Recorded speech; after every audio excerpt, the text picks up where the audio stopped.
Синоќа, благодарение на 4 члената екипа од Дирекцијата за заштита и спасување од Тетово, успешно беа пронајдени двајца планинари, од кои едниот бил повреден. Планинарите се движеле од селото Вешала кон местноста Шилидже. Откако тие пријавиле дека има потребна помош, екипата од Дирекцијата за заштита и спасување околу 14 часот се упатила кон местото на кое што биле заглавени планинарите, а за да стигнат дотаму на екипата и биле потребни 4 часа.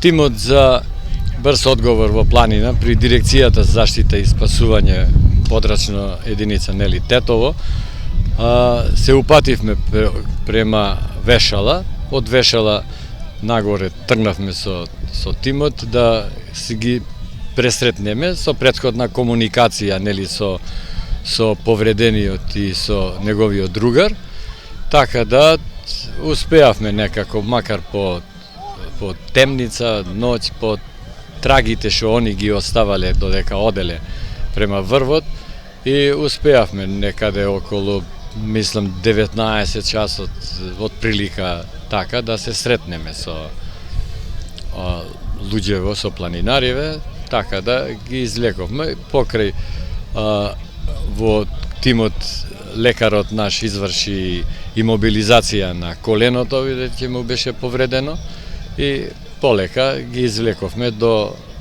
кај што им беше возилото до селото Вешала. Планинарите биле пронајдени вчера околу 20 часот, а на повредениот планинар веднаш му била пружена лекарска помош. По санацијата на коленото на повредениот планинар, сите заедно се упатиле кон селото Вешала, каде што за пристигнување им биле потребни 3 часа. Така, од тука после самите немаше потреба за брза помош од Тетово да дојде и се упатија во Скопје, претходно закажаја за понатамошен третман, нели, магнетна резонанса што треба и така, и беа веќе договорени за во Скопје. И така успешно се заврши оваа акција.